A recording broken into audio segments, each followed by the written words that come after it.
ಇವತ್ತು ಉತ್ತರ ಕರ್ನಾಟಕ ಸ್ಪೆಷಲ್ ನೋಡ್ರಿ. ಇಲ್ಲಿ ಅಡಿಗೆ ಉಂಡಿ ಹೆಂಗೆ ಮಾಡೋದು ಅಂತ ಹೇಳಿ ನೋಡ್ಕೊಂಡ್ರಿ. ಭಾಳ ಚಿಕರವಾಗಿರುವಂಥದ್ದು ಈಜಿ ಒಳಗೆ ಮಾಡ್ಕೊಳ್ಳೋದು ಹೆಂಗೆ ಅಂತೇಳಿ ಈಗ ನೋಡ್ಕೊಂಡ್ರಿ. ಅರ್ಧ ಕೆಜಿ ಕಡಲೆ ಹಿಟ್ಟು ತೊಗೊಂಡಿನ್ರಿ. ಇದು ಬಜ್ಜಿ ಬೋಂಡ ಮಾಡ್ತಾರಲ್ರಿ, ಅದ ಹಿಟ್ಟ ತೊಗೊಂಡಿನಿ ನೋಡ್ರಿ. ಅದಕ್ಕೆ ಕಲರ್ ಸಲುವಾಗಿ ಒಂದು ಸ್ಪೂನ್ ಅರಿಶಿನ ಪುಡಿ ಹಾಕೋತೀನಿ ರೀ. ಒಂದು ಅರ್ಧ ಸ್ಪೂನ್ ಈಗ ಉಪ್ಪು ಹಾಕೋತೀನಿ ನೋಡ್ರಿ. ರುಚಿಗೆ ತಕ್ಕಟ್ಟು ನಿಮ್ಮ ಟೇಸ್ಟ್ ಅನುಸಾರ ಹಾಕೋರಿ. ಒಂದು ಸ್ಪೂನ್ ಎಣ್ಣೆ ಹಾಕೋತೀನಿ ನೋಡ್ರಿ. ಕಾಸ್ಲಾರ್ದೆ ಹಂಗೆ ಹಾಕೊಂಡಿನಿ.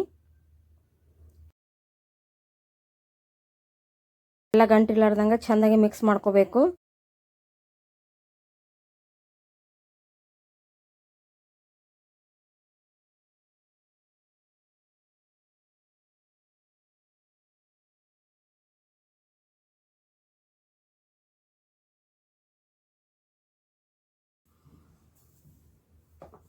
ಈಗ ಬೂಂದಿ ಕಾಳು ಎಲ್ಲ ಕರೆದಿಟ್ಕೊಂಡಿದ್ದು ರೆಡಿ ಅದ ನೋಡ್ರಿ.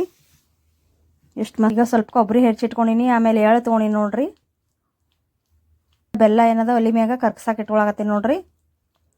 ಇದು ಬೆಲ್ಲ ಏನದ ಭಾರಿ ಚಂದಾಗ ಕರಗಬೇಕು ನೋಡ್ರಿ ಪೂರಾ. ಈಗ ಒಂದು 2 ಸ್ಪೂನ ಎಣ್ಣೆ ಹಾಕೋಬೇಕ್ರಿ.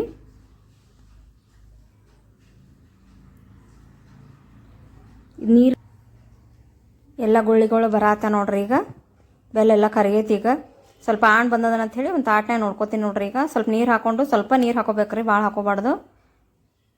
ಈಗ ಸ್ವಲ್ಪ ಹಾಕೋತೀನಿ ನೋಡ್ರಿ. ಅದು ಬೆಲ್ಲ ಏನದ ನೀರು ಜೋಡಿ ಕೂಡಬಾರ್ದು, ಸ್ವಲ್ಪ ಗಟ್ಟಿಗತೆ ಕುಂಡಿರ್ಬೇಕು ನೋಡ್ರಿ. ಅಷ್ಟಾದ್ರೆ ಆಯಿತು ನೋಡ್ರಿ. ಹಿಂಗೆ ಮಾಡಿ ನೋಡಿದಾಗ ಅದು ಗಟ್ಟಿಗೆ ಆಯ್ತಂದ್ರೆ ಆಯ್ತು ನೋಡ್ರಿ, ಕರೆಕ್ಟ್ ಬಂದಿರ್ತೈತಿ. ಇಷ್ಟಾದ್ರೆ ಆಯ್ತು ನೋಡ್ರಿ. ಅದು ಬೆಲ್ಲ ಕರಗಬಾರ್ದು ಅಷ್ಟೇ. ಈಗ ಆಣ್ ಬಂದದ್ರಿ.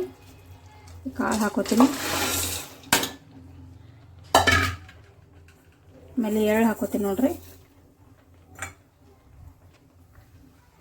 ಕೊಬ್ಬರಿ ಹಾಕೋತೀನಿ. ಒಂದು ಸ್ಪೂನ್ದಷ್ಟು ಕಸ್ಕಸಿ ಹಾಕೋತೀನಿ ನೋಡ್ರಿ.